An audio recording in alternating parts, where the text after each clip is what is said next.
Okay, folks, and with that, we're back for the second and final series of the day. I'm really excited. This is going to be seeing who gets relegation slot 1, which is pretty scary group as well. And as you can hear, there is a draft underway. So quickly, welcome to Star Ladder I-League Star Series Season 13. We've got Navi versus HR coming right up, and it looks like it's going to be a good one. Because I believe, and Scant, you can correct me, we're not 100% sure Yola Warrior may be her host. I think it's almost certainly her host. I mean, it was announced earlier, I think this month or last month, that he'd be subbing for HellRaisers, and Yola Warrior is definitely an alternate nickname that he's used in the past. So I mean, it could be someone like trying very hard to trick us into thinking it's a host. Excellent. But I think the evidence suggests it is. The evidence this is like some Phoenix Wright game business, but either way, let's get into this game because I am excited regardless.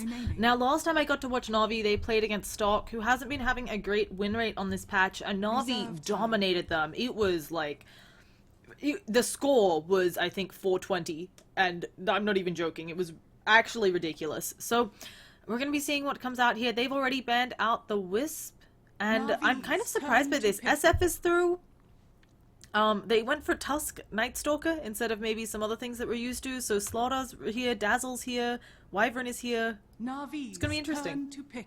These are both HellRaisers and Navi are both teams that like are sort of in a position where they really want to be doing a lot better for the first half of this year, well, for most of this year. And I mean, Navi's kind of the superstar team, so people talk more about them. But HellRaisers actually had a good year for a very long time, and then kind of just started going downhill at some points, and didn't manage to qualify for most of the events they tried to qualify, and didn't do too well at the ones that they did qualify for. But I think that there's a lot of, I mean, outside of virtus.pro and Vega, I'd maybe even put Empire in the category of like many CIS teams who are like trying to find their feet, trying to establish themselves as tier 1 teams again. As they maybe used to be in the past. And I personally, I'm very excited to see this particular Navi roster because I've been a fan of Ditch Era for quite a long time. I think he deserves a break in a big team. He's good. There's been criticisms that his hero pool's a bit limited, but when he's playing the heroes he likes, he's phenomenal. He's really, really good. Yeah, I am also excited, and as you said, when he's on point, he's on point. Okay, so our admin is claiming there's no Havost, but we will just spread rumors either way. And I agree with you. I feel like I've seen Yola Warrior be played, but well, we could just call him Yola Warrior. And, we will. There's no like, yeah. It also makes sense as a. Hopefully he does play like a Yola Warrior because that'll make the game more enjoyable for us. But we've got a bunch of picks and bans flying out. Sven, not a ban I was expecting, but it makes sense from the standpoint of he has armor built into that Warcry. So I think it's called Warcry. Certainly can help against Slaughter. Not the strongest of carries, though. It feels like he needs a lot if you're trying to play him in a carry role. Well, he's yeah. I mean, he has that potential to like in the right position in a team fight, just like one-shot cleave the whole team. But he also has the ability to be kited, similar to Wraith King. But I think you're spot on with your initial analysis, which is that there are quite a lot of teams recently. I think actually EG might be one of them, which prefer to pick the Sven when dealing with heroes like Slaughter or Dazzle, the minus armor strategy. So that's probably what it's targeted at. Yeah. I also wanted to point out...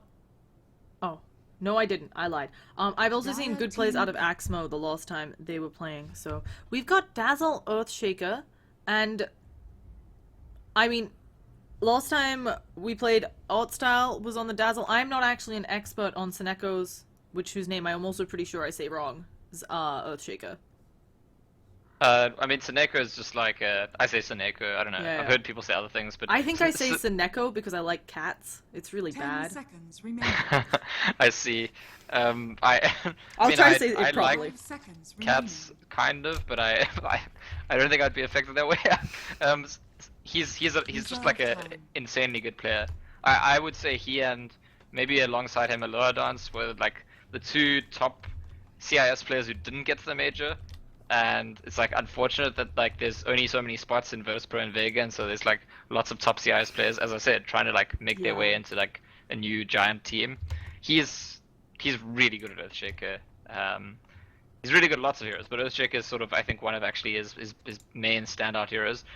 So much so that I'd want to say that we should expect him to play it and not in the off lane, even though Earthshake has been picked a lot more in the off lane recently than it has been in support role.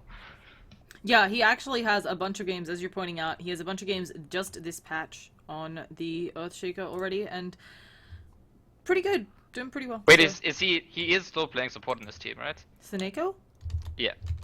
Yeah, definitely. Okay, good. Just checking, because I mean, sometimes with the roster swaps, people would like switch around. And... Yeah, it looks like Ra, last time I was checking in, Ra was playing their hard carry position when I casted them versus Stock. Axmo played the off lane, and of course Dendi was on the mid. And actually, he got Templar Assassin in one of the games I got to cast, and he was like 10 and 0. It was really rough. But now we've got an Ember Spirit and a Shadow Fiend.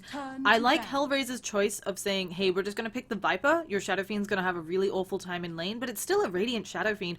Both the Earthshaker and the Dazzle can stack for him, and it doesn't matter that his lane sucked. Viper's also pretty good against Ember Spirits. The movement speed of your ult depends on your actual movement speed, so if you get that slow on him, it's really irritating. You're much less mobile in a fight.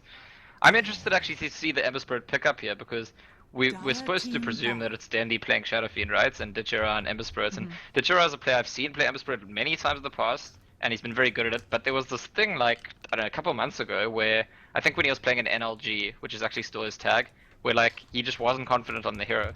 And like it was well known in the most popular pick at the time, and Ditchera didn't want to play it. So I find it very interesting to see him on it in this game. I mean, the games I saw him play it, he looked totally fine to me. But it was something that I heard from multiple sources that, I mean, you could see that they weren't picking it for him, and many people, including people in the team, said, no, he doesn't want to play the hero. Maybe he played it 1,000 times and is now better at it. I think we've seen that behavior before. From Yeah, we've professional seen that players, behavior at right? PNC. Where Yeah. they actually have to play on Smurfs, because otherwise people catch on to the fact that they're practicing Hero X at a very high level repeatedly.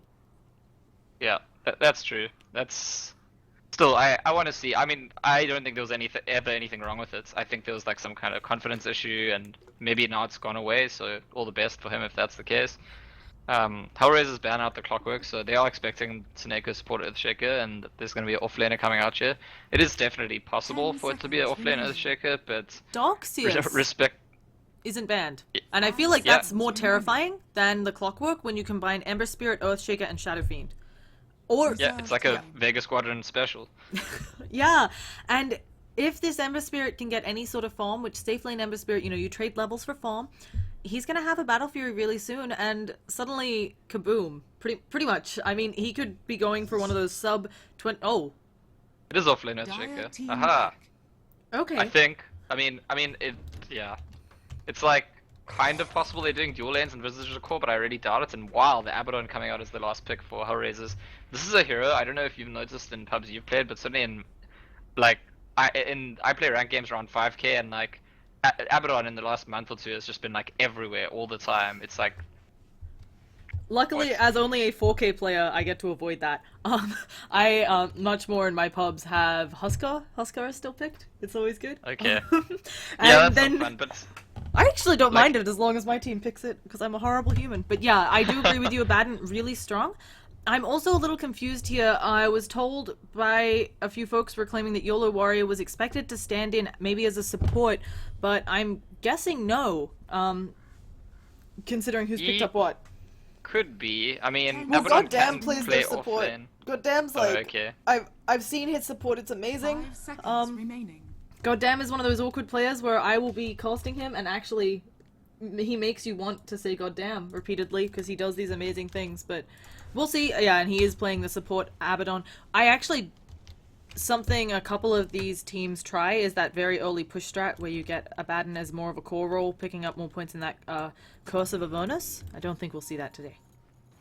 Yeah, I mean, there's some very basic synergy, which is like pretty straightforward. Viper's gonna get a lot of farm. They're gonna group up. Viper's gonna stand at the front, and the hero that's pretty like the most difficult hero to burst down, standing at the front. And now there's gonna be Abaddon as well, just to like shield him up and heal him constantly. And it's. I mean, I want to use. It's a disgusting combination of heroes. It's like toxic to the core. It's really And nice. it almost makes me want to. I mean, we're not meant to be biased, but it almost makes me want to support Navi in this game. Just like I because feel they're like not the team that pick the Viper pattern.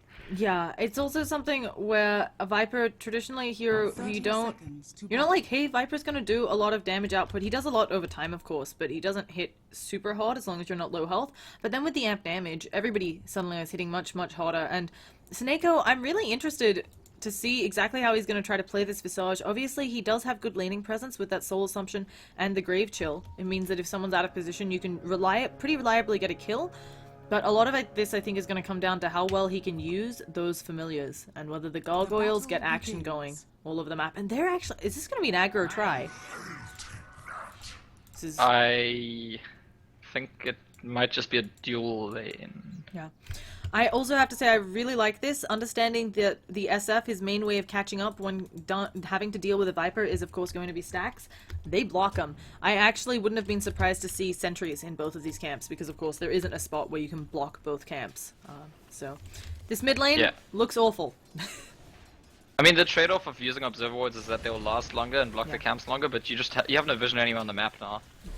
And now Altstel actually gets a huge heal bomb off onto Aff and Ninja. Lost Ray is not quite connecting. And Undershock, while he is doing a lot of damage, here comes Mr. Kosa Vavonis.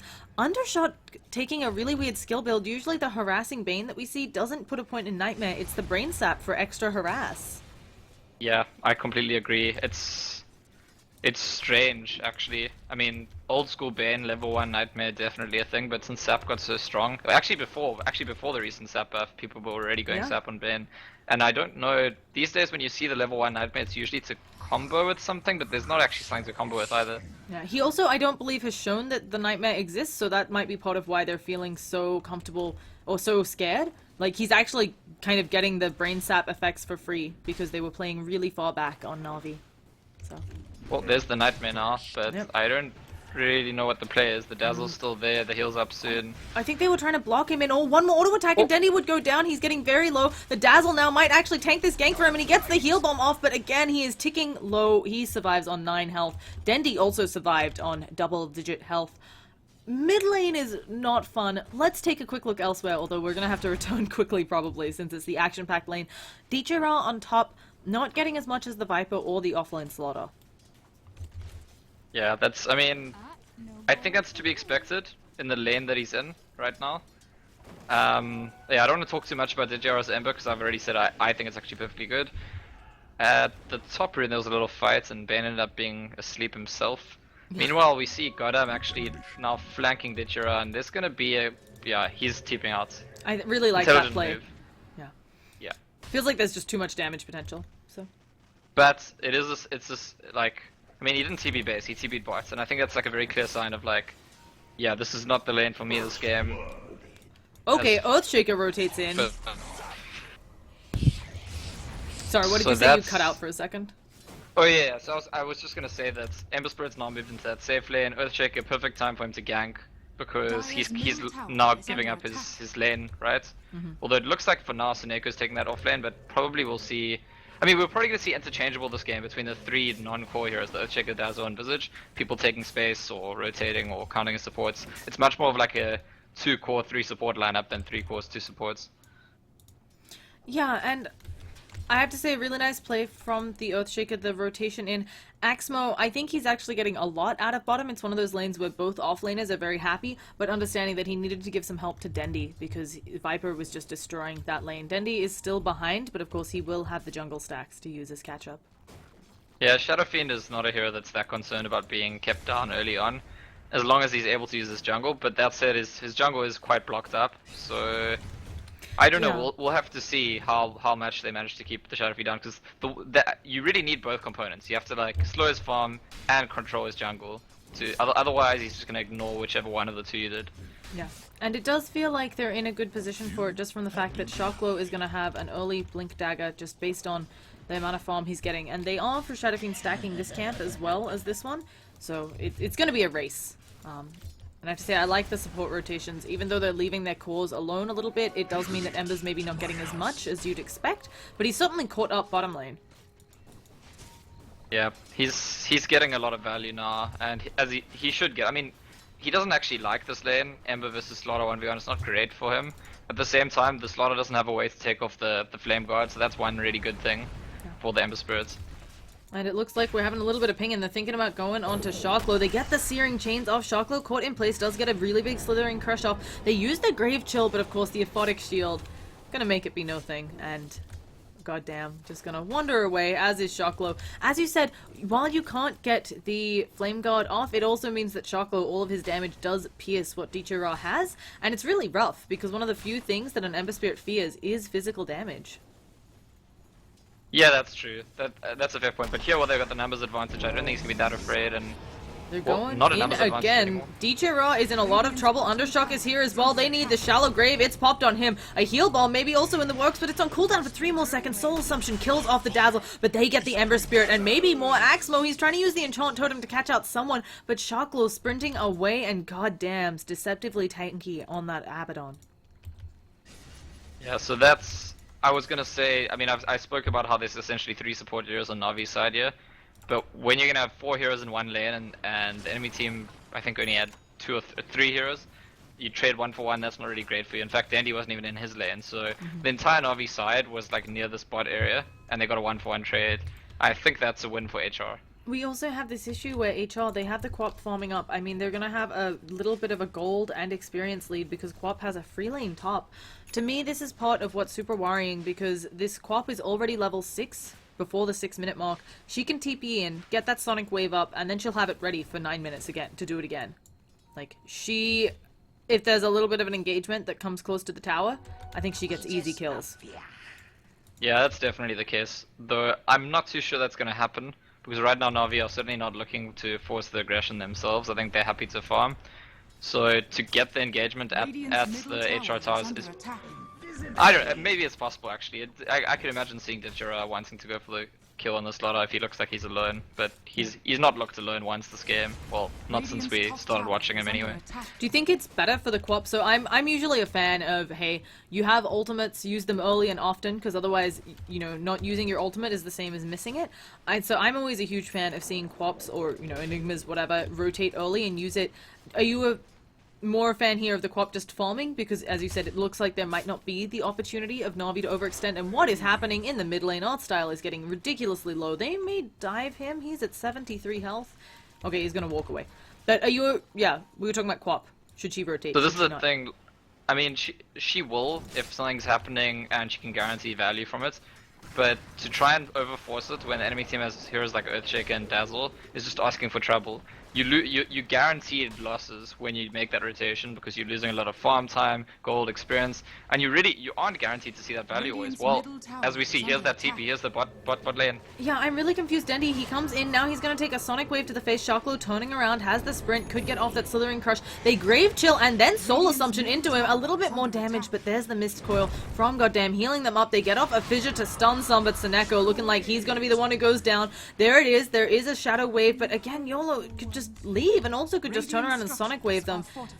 Artstyle does have the Shallow Grave back off cooldown, but I'm not quite sure how you catch a Blinking Hero. And I have to say, I think a lot of that came down to it's really rough for a Shadow Fiend to be the initiation. Dendy popped his head down there before Axmo had TP'd in on the Earthshaker, and I mean, how are you going to catch someone with just a Shadow Fiend running at them? Yeah, I thought he was just like intimidates and bait TPs and then his team's gonna run away, and then it looked like that was initially their plan, and then they sort of thought, hey, let's turn around, maybe we can kill someone, and that's where they got punished for it. And yet again, it's a trade that favors HR, I think, because they didn't even send their whole team there. They're the ones who get the kill. Viper was still mid farming, sure the Quap came, but time and time again it seems like HR are getting farm on the map while they're getting things done, and I don't think Na'Vi are really doing that as well. They're sort of making the trade-off most of the time between either farming or trying to do things. Radiant's top tower is under attack. Taking a look at the farm, it's still definitely in HL's favor, but Abaddon is taken out on the bottom lane, and Dendy's rotation's paying off. So yeah, he's sitting in the jungle all the time, and it's actually an interesting way to play Shadow Fiend. If you're jungling all the time, the enemy team doesn't know where you are, which lane you're in, and you either pay the price every now and then, or you have to play defensively. Yeah. Now, I have to say I like this. Dazzle's going to get some levels. He has to be really careful because I feel like Appa Ninja on that Viper can take him out at any time. How do you feel? I mean, I think it's really common for Viper to be the mech carrier for the team. He can also pick up a quick Sanj and Yasha. I like mech here because I think it gives HR the opportunity to team fight early, and it's just more sustained for a lineup that's already so kind of inconspicuously tanky. You've got Brain Sap on the Bane, of course. You've got Abaddon's whole toolkit, and then if Viper has a mech, they can just keep running at your face. Yeah, I think I like a mech here too, and the fact that he's bought a Bracer makes me think maybe he's actually just going to choose the drum instead. I mean, there was a stage after mech got nerfed where the current Greaves cooldown is what the old mech was. The new mech cooldown is like much longer, and so some Viper players initially weren't buying it because you can't actually go into Greaves on Viper. But these days, I think the best Viper players, like for example Miracle, are usually rushing that mech, and funnily enough, it's not always to just 5 man, it's just to like sit in the lane and like be this impossible presence to deal with and keep farming. Whereas I think that if we do see the drum rush from Upper Ninja, it will be definitely to get involved. Yeah, it's something where having the mech puts your effective HP when his boots are on tread up to like 1300, I think, and sorry, his treads are on strength is what I was trying to say, which I butchered. So it'll be interesting to see exactly what they go, and this is really weird. I mean, HR clearly want to make a move here, and they've got a lot of heroes around. Odd Style, maybe the one taking a Slithering Crush. YOLO's Warrior also has an invis, so 2 heroes, amp damaged up. They don't know that YOLO Warrior is here in the slightest. There's gonna be one raise, and now YOLO Warrior opening up on them, gets the immediate kill on the Dazzle. There might be a soul assumption, but she can just blink away. She even throws out the slow, but there's a fissure. She blinks away. Echo Slam off the mark because of blink, and Sharklow has the stun coming out onto Dendi. Brain Sap coming out as well. Odd Style bought back into the game, but has to Shallow Grave himself. This isn't gonna help him save his teammates, and they're going ham on Dendi. Dendi is gonna explode. Doesn't have the Death Requiem yet, and that's a dieback coming out of Odd Style. And where are the rest of them? They left Dichira farming on the bottom lane. A really devastating fight for Na'Vi. Yeah, it's this Abaddon Viper strategy, right? Throw in some Bane. Okay, Dichira actually gets a kill. Okay, didn't catch that. Was checking in on what Saniko was doing since he was a little bit low in the health, and Dichira just casually gets the kill. Looks like he may have used a Remnant as well. It's a big kill here because that Queen of Pain was the top net worth. Still is the top net worth, and casual kill for Ember Spirit. I mean, Ember Spirit is actually very good at killing Queen of Pain. Queen of Pain rushing that Orchid and then will reverse the dynamic, but until then, those chains just like... Queen of Pain has very low HP, she survives purely on blink. You cast the spawner, that means she can't blink, and suddenly she's very squishy. Yeah. I think it's hard for Na'Vi, but I actually think they're in a not too awful spot when you consider, yeah, they're behind in net worth, but the experience is still pretty close. So they're in fighting shape. The gold graph, I mean, 3,000 gold, if it were all on one hero, it's a lot, and of course it is contributing to the fact that Slaughter just finished up his blink, but it doesn't mean that Viper has a finished mech. As you said, he's got the drums. They're actually grouping up on HR to push down bottom tower, and this may just be an exchange. Yeah, the interesting dynamic here actually is that it's SF who's got the mech, and HR, because Viper went drum, don't have their own mech, so I think in a 5v5 Na'Vi might be okay, but this is not a 5v5. Dendi is in a really bad spot. He's not even going to get the mech off. He does have the Death Requiem coming out, but painful to see, and now, I mean, if they can get a tower exchange, I think for Na'Vi, they'll be lucky. So, yeah, that's, I mean, Dendi obviously not at all expecting that HR were coming to that tower, because he TP'd in there all on his own.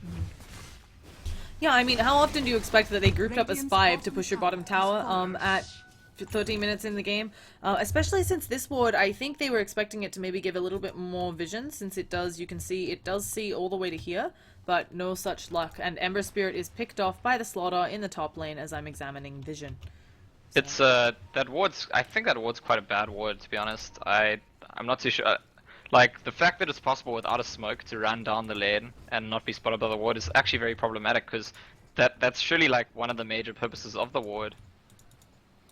Yeah, I think it's really rough here though for Na'Vi. We can see, looking at HR's vision, they have some really deep wards in both mid and in bottom, and Na'Vi just, I mean, they're trying to protect up their jungle. They're trying to make space for Dichira, who's actually farming pretty fine for the state of the game. He's just, as most Embers won't, have that Battle Fury for until, you know, maybe the 25-minute mark. Oh goodness, and they know that Roshan is going down. It's below half health. They have an Ember Remnant in this. Dichiro maybe trying to think of going for a snipe, but the rest of Na'Vi looking like they're ready to back on out. They're grouping up again. I think they feel like they have to contest this, or they're giving away too much of a lead. But at the same time, they both have lineups where whoever's in the pit just loses. Yeah, I think I can accept that. Although it actually may be slightly easier for Na'Vi. I'm not too sure. I mean, they're the ones at the mech. They've got the fissure. They've got the dazzle. I actually think they have. All up.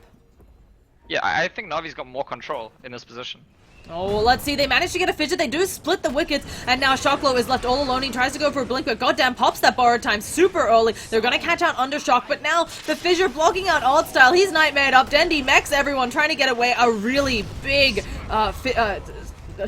crush from the Slaughter, and now they're gonna use that Requiem of Souls. Goddamn, doesn't have the borrowed time anymore. Dendy, I think a Death Requiem coming his way, but YOLO Warrior blunk into this. Axmo had already used the Echo Slam, kind of to no avail, and YOLO Warrior not taking any damage. The Familiar slowing things up. Seneko thinking about coming in, trying to do some good damage onto YOLO Swag Warrior. They've got the burn, they've got the fissure. I think Seneko can finish this off, and goddamn too, maybe with the Enchant Totem. Oh, well played. Doesn't manage to catch the deny. We've also got a Nightmare onto Seneko, but he is going to be fine. So I think overall a team fight that works out in Navi's favor. Oh yes, definitely. Very, very definitely. And that's like, I really think it comes down to lack of control. I mean, yeah, you've got this kind of like toxic Viper, difficult to kill Abaddon, keeps him alive. Queen of Pain has a lot of damage, but Slaughter's Stomp was really the only control in that fight because Ben went down early, didn't have the Fiend's Grip yet, he only got it after the fight when he came back afterwards. And there's, in the meantime, there's so much. There's the chains coming out of the Ember Spirit, there's the fissure from the Earthshaker, the bat stuns, there's all those heals. Just too many factors that allow Na'Vi to control the fight in that position. And this is what I'd meant about being more worried about the experience lead, because they were equivalent in experience. As you said, they did have the same measure of control. They have a lot of stuns. Maybe it wasn't the best Echo Slam in the world, right? But the Aftershock still came out, helped out, and again, contesting this Roshan is going to be a hard task, especially since everybody on Na'Vi is back up. They did catch one Familiar. This guy should be saying goodbye. Seneko does have another resummon though, and he still has one active, so he might be able to stop the Roshan a little bit. I'm not sure. He has good vision on it. We've also got Ember Spirit. He throws in a Remnant hoping to deter them. The rest of his team has to come. I think they're trading this for the mid tower right now. And Seneko, he might be able to throw out a stun. Oh gosh, his Familiar dies. Gives off that big old bounty, and now they just have to give it up. Oh, that was very, very close actually. Do you see the Jera jumped in, tried to steal the last hits and the Aegis? I did not. I am confused as to how he got out if he tried for that. I was watching. Yeah, he had a Remnant in the rush pits and another Remnant at bot lane, and so the way it jumps through the one to the other, and so he has like half a second to try like do something. Well, not even half a second, but he just missed. They broke the fissure. They've also got the Requiem of Souls, and the bots coming in onto the Familiars. DJ Raw, he's going in, but he's immediately silenced. Fiend's Grip is cancelled. Sonic Wave, DJ Raw, they need everything to save this guy, and I'm not quite sure he feels like he should have come in, but a nice Echo Slam from Axmo. It does a lot of damage. It forces the borrowed time. They burnt the Aegis. Seneko, though, taking a lot of damage. He might tick out. No, he gets the mech popped on him, and I think they have to call that good. While they did lose a Dazzle, burning the Aegis, fantastic, especially when you consider that HR were the ones who initiated that smoke. Yeah, again, I think definitely advantageous for Na'Vi. They're still behind, but they're showing they can fight. Yeah, the game is, I think HR are ahead, but I think that HR are less versatile in their draft. There's like, they need to put themselves in certain positions in order to take full advantage of the lead that they have, and I think there's a lot of positions where Na'Vi can just react appropriately, and it's as if HR don't have a lead. Yeah. Now, Dendy is walking towards that Sanjanyosh. That's going to take him up, give him about 1500 effective HP at the very least. This catapult was acting really weirdly. Was that a... Okay, yeah, that catapult was just acting weirdly. Never mind. They're actually going to let the tower get denied. I'm really surprised by this. I feel like it would have taken them a few more hits, but I guess deciding that overstaying their welcome wasn't worth it, and they couldn't actually see anybody from HR on the map, so it makes a lot of sense. Yeah, and Seneko was up at the top lane. There's no tier 1 to TP2, so there's a risk of getting into a 4v5 fight, which is not what they want. So I think play it safe. I think it's intelligent from Na'Vi. Yeah. Also, Seneko on the Visage has a Quelling Blade. I have to assume this is for dewarding. Yeah. It's kind of weird because he's a ranged hero, but maybe he's worried about some spots in the trees blocking camps. I'm not quite sure. Either way, we have an engagement. I just think it's cute that he has one. Goddamn. On the Abaddon going super deep, placing another deep ward. And I mean, this has been the name of the game for Na'Vi all along. Their jungle is not in their control. It's very early, and I think that they would maybe just lose it, but in the next 15 or less than 10 minutes, I wouldn't be opposed to them picking up a gem to try and get some of this map control back. Even if it's just the gem where you take the gem out, you walk it around, you put it back in the base. I think Na'Vi look really good the later this game goes. I think that with the Ember Spirit and the Shadow Fiend, they're just definitely stronger, and their support suit is actually really strong as well. But at the same time, this is exactly where the advantage lies for HR. If they're grouped up as 5 in an open space, with pushing a tower where they can decide who's in front and who tanks. So both teams making the right decisions. HR to go for the objectives and Na'Vi to dodge them. Oh, and as we talk about dodging objectives, we have a TP in Dendy. He's going for the Requiem of Souls. They actually blink on over. He's been silenced. He can still use the mech. He didn't have TP for 11 seconds, so Fiend's Grip comes out and he's gonna blow up. Really unfortunate there. He, I think, understood he couldn't get far enough away. And oh, Sharklow is going for more. He's actually stuck in the trees. Axmo should be able to walk and blink away. Actually blinks up to the trees to DP as well. So everybody's in the trees today. It's a very great place to be. Yeah, speaking of being in the trees, I think that's actually maybe one of the maybe even more important than warding is Seneko buys a Quelling Blade because Visage players like to split push with their belt, and if you stand nearby you can get the XP as well, just hiding in the trees. I think that's got to be part of it. That makes a lot more sense. Yeah, I was kind of confused. You know, it's something you occasionally see on melee supports. Maybe they're having a good game. Maybe you've accidentally drafted or on purpose drafted yourself 2 melee supports and then one of you needs that Quelling Blade. Otherwise you can't get wards unless you keep tangos around. But definitely something, oh goodness, we're having Ember Spirit. He's giving it a go. He keeps going on these familiars, but he's all alone up here. He's doing a lot of damage to Appa Ninja, which is pretty surprising. And there's a big Echo Slam Axmo. That'll be that, he says. So a nice pick off by Na'Vi. While they don't, you know, I don't know that they can quite push the tier 2. It's certainly a lot of gold now lining the Ember Spirit's pocket. He really won out on that team fight. It's such value out of this Observer ward down here. Do you see this? Like it's a really weird ward for Na'Vi to have up. Like a really weird ward actually. I think it's maybe because they expected the tower to be pushed, they wanted division. But what it actually showed is that HR's heroes ran away. So they were split, and then Na'Vi pounced. Like, oh, okay, well, if half your team's gonna leave, we'll definitely kill the 2 that stay behind. Now, things to bring up. Quap has finished up her Orchid. I'm not sure how... Oh, DJ Ra is going in. He's trying to catch out the Quap. She immediately Orchids him, and he has to turn right back around. That's why I was kind of surprised about this. I was going to mention the Orchid went for a Quap. Often we see this forcing Ember Spirits into Lincolns, not Lincolns, Manta. And I don't feel like the Manta's bad here either, just because there is also, I mean, there are a couple of things you can Manta off here. You can argue that when there are too many things you have to Manta off, it makes it bad, but it's always painful when an Ember has to go for a BKB. So. I think that in this game, he might just go straight for the Battle Fury first. I think he needs the farm. I think his team knows it. I'm not too sure. I mean, Manta's definitely arguable and for the reasons you gave, but he does have an Earthshaker and a, yeah, he's bought the Perseverance, he's probably going straight for the Battle Fury first. He's got an Earthshaker and a Dazzle, and he just kind of has to trust that between them and the Shadow Fiend's mech, maybe even the Visage Familiar stuns, that his team will keep him alive, and he's not going to die just by being awkwarded. Speaking of close calls, almost gets Slithering crushed up there, would have been his death. They actually have had a sentry and they pinged out this ward, I swear, when it got put down, but nobody's come and de-warded it, so either a misunderstanding, also the fact that of course the sentry doesn't get vision, you'd need someone up here, so if a familiar doesn't fly over it, they might not have realized it's still there. But speaking of familiar, it's going to be the blink away from Sharklow, and it should be the end of that.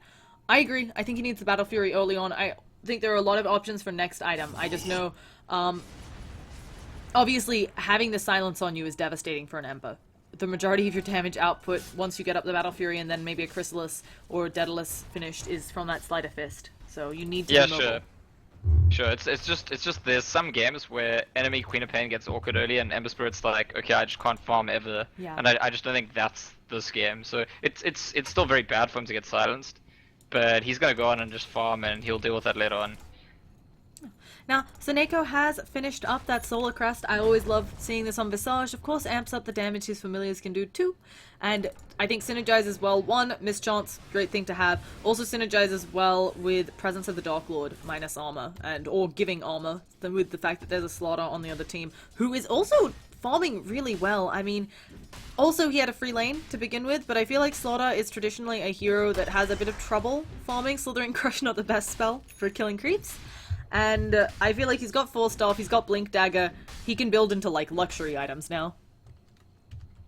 Yeah, he's usually we see Slaughters go for something like Lotus Orb unless they want a BKB. I mean there's nothing to Lotus Orb this game, so it probably will be the BKB, maybe the Vlad's for his team, or if he really feels ambitious he could go all the way for the AC.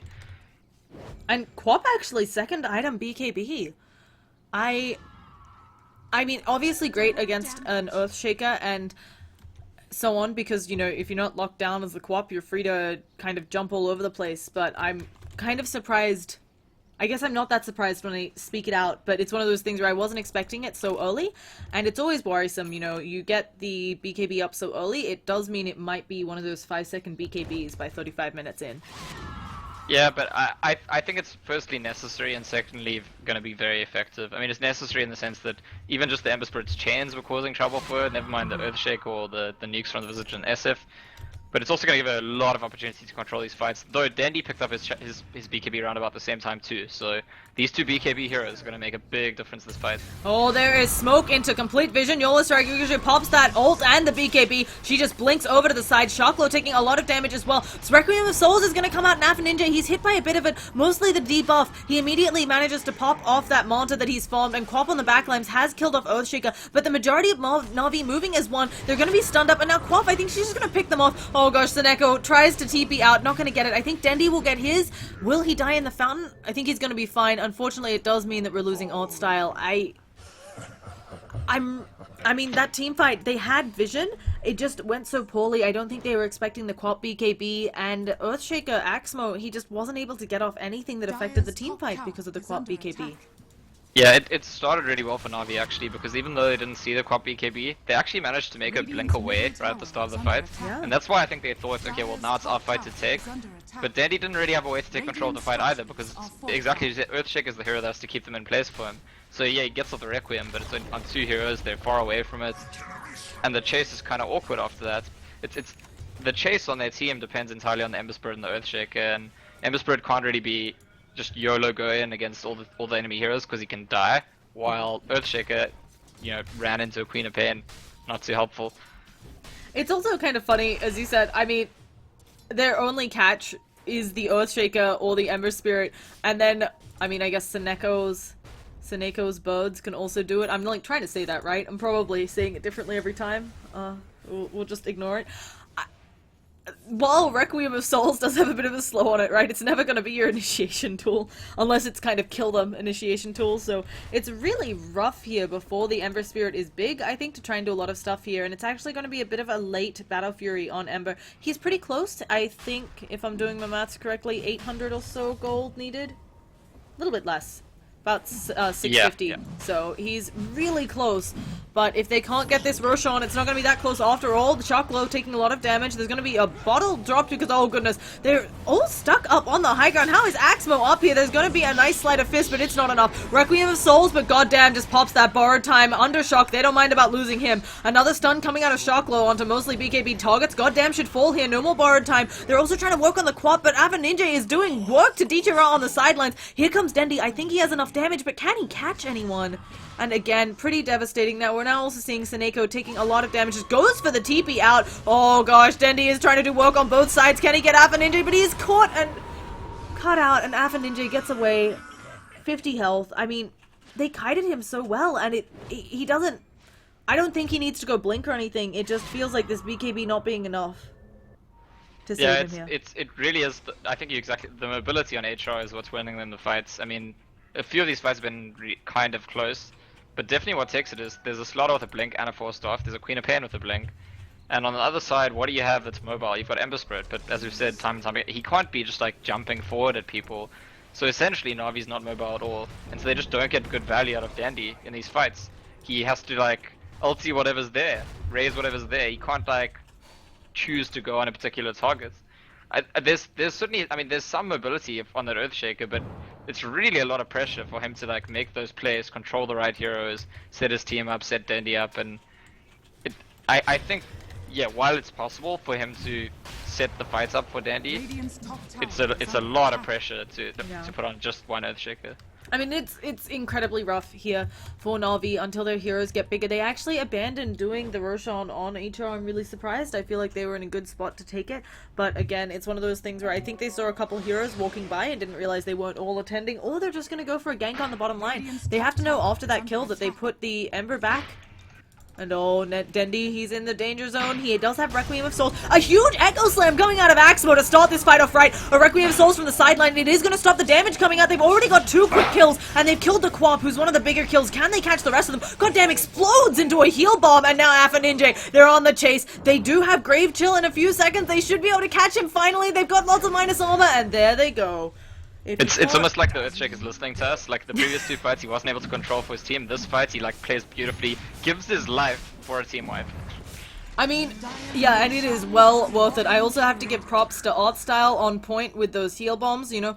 It's always you get props when the Dazzle saves someone from dying, but often these offensive plays, especially when you have Seneko dropping that Solar Crest on people, that's minus 10 armor, right? You are getting hit by the physical heal bomb out of Dazzle. So, just well done for everyone. Everybody's beautiful on Na'Vi, and they put themselves in a great position to get back into this game. That was enough of a swing that we're back to almost even, and they're actually ahead on experience. Yeah, and as we've said a few times, the lineup pretty favors them quite substantially the later the game goes, so it's worrying for HellRaisers, I would say. Yeah. Viper's scaling is kind of just like, I don't know, plateaued a bit. It's also just a hero that if you don't spend a lot of time for top rune, that's actually maybe gonna be Nichiro's death. So that's a very big pickle. So he just bought out mostly. He finally finished the Battle Fury. I wanted to touch on this as well. Battle Fury isn't the only item. I mean, it's not like Ember gets Battle Fury and suddenly he's terrifying. It's more like Ember gets Battle Fury and then there's the long road ahead of getting a Daedalus, and as we mentioned, this Ember feels like he needs a defensive item. But I have to say, I love how Dendi, instead of going Sondan Yasha, he went, excuse me, from Manta. He needs something to help him with some of these slows. If he gets Viper Strike on him, as we've seen, he just can't do anything. So, although Manta doesn't get... I'm gonna sound like an idiot. It doesn't get rid of that, does it? Yeah, no, it doesn't, but... But still, it's gonna take off the amp damage, it's gonna take off the Orchid, and it's gonna make it more difficult for them to target him, because the Quap's ulti is really the only big AoE. Yeah. So if he uses it after that, and it does remove poison attack, I think. Right? Yeah, so if he's just taking the poison attack, it's fine. So there's a little bit of stuff, and of course the Quap's Shadow Strike, as you mentioned, so there's stuff he can get rid of here, and I think it's gonna increase his mobility. So, and Visage, I'm maybe assuming that's an AC on the Visage. Gonna be built up slowly. Yeah, it usually is.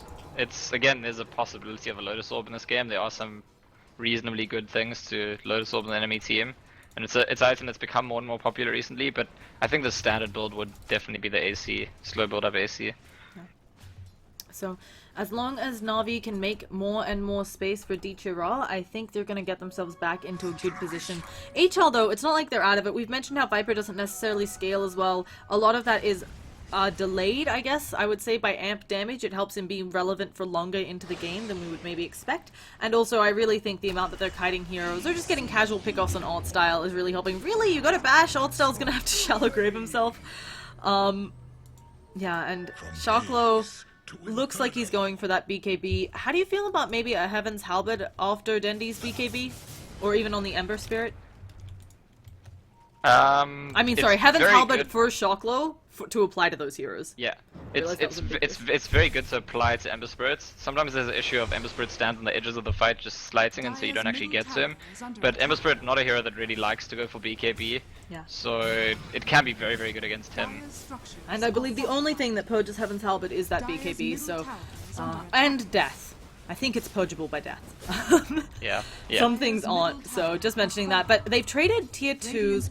I feel like this is both teams happy with this. Of course, Navi's always happy to get another tower out, and mid is a great place to be. And now, if they can catch out Shaklo, I think he's sprinted away?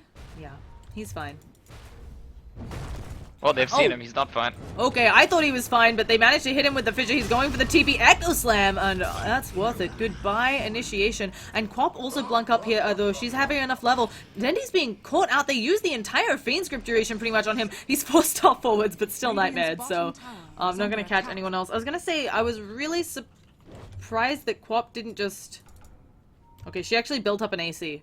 She had 4k gold about 2 minutes ago, so I assumed she was saving up for Ags, but instead she goes straight for an AC, more minus armor, and it's... Quap is a hero who actually hits pretty hard. And speaking of Quap, she is trying to kill off Seneko, but Seneko, he's silenced up, has that Sonic Wave being used on him. Let's see if there can be any sort of turnaround, but Quap is out and away. I feel like that That's just... a really nice 4-star from Aximo. I think that Seneko maybe dies if not for the 4-star. 100%, especially since he still had Soulbone that needed to tick out though. Yeah, and it's a level 3 Sonic Wave, so really nice little clutch 4-star. Yeah, the AC on Quap has become pretty mainstream these days, especially if you're going for the physical, like, DPS build. And it seems like she needs to in this game. It seems like there's not enough physical... I mean, yeah, they've got the amp damage, but Slaughter's not going to attack that quickly. Yeah. Viper... Sure, Viper's kind of getting there. But it does feel like Viper maybe has some of the problems that Dandy had that we described in this game, where he's not really that mobile. And the fights aren't always being sort of centrally fought. So the rest of his team is mobile, but if Viper ends up standing next to the wrong enemy, it doesn't matter if he has those right clicks, whereas Quap can target someone in a fight, go to them and attack them. Now, it looks like Abaddon is building a Vlad's. This is going to help them out more right-click damage, as we mentioned, something that it feels like HR needs. I still am a little surprised that YOLO Warrior didn't go for an Ags. Do you think you go back for it, or is it just you skip it at this point? No, yeah, he's not gonna go for an Ags. Like, I think that's the... yeah, he's playing as a carry at this point, and Ags is still too much of a tempo controller as an item. Like, if it was earlier on, maybe, but I don't see him buying Ags at all this game, at this point. We do have the Lotus Orb up on Seneko. Also, a Shadow Blade on Earthshaker. I guess he's deciding that Blink initiation maybe being a bit hard. Maybe he feels like they're getting vision on him somehow. I'm not quite sure of the thought process on here. It's also something... I mean, it's actually just standard on it. Like, once you have your Force and your Blink, like, you get the Shadow Blade. It's like the third piece of the they don't know where I am, I might catch them with a big ulti trio. Yeah, I guess, but I was kind of expecting maybe a Glimmer or something, because there's quite a bit of magic damage. Or you can just do that. He's gonna, oh no, he's not gonna catch it, and now he's gonna be in a lot of trouble since he already used his Shadow Blade. She can just go for this, and Soulbone gonna get the kill. So, not the big initiation we were hoping to see with the Shadow Blade. I was also gonna mention how this game you could argue Silver's Edge. Okay, so hear me out. If you can silence Goddamn, not that they have a natural silence on their team, and you use the Silver's Edge, he cannot actually use Borrowed Time. Because you won't proc manually, and then if he's silenced. But since it can be used when you're stunned, a stun doesn't cut it. And so maybe he was thinking that, or maybe Silver's Edge eventually to deal with some of Viper's passives or damage. Does it disable that passive? I mean, yeah, it does. Oh no, 100%. Okay. I know this one. I've killed people because I'm a jerk this way. It's my bread and butter. That's pretty incredible. Yeah, I mean, Silver Edge. It's also really good against Viper, so.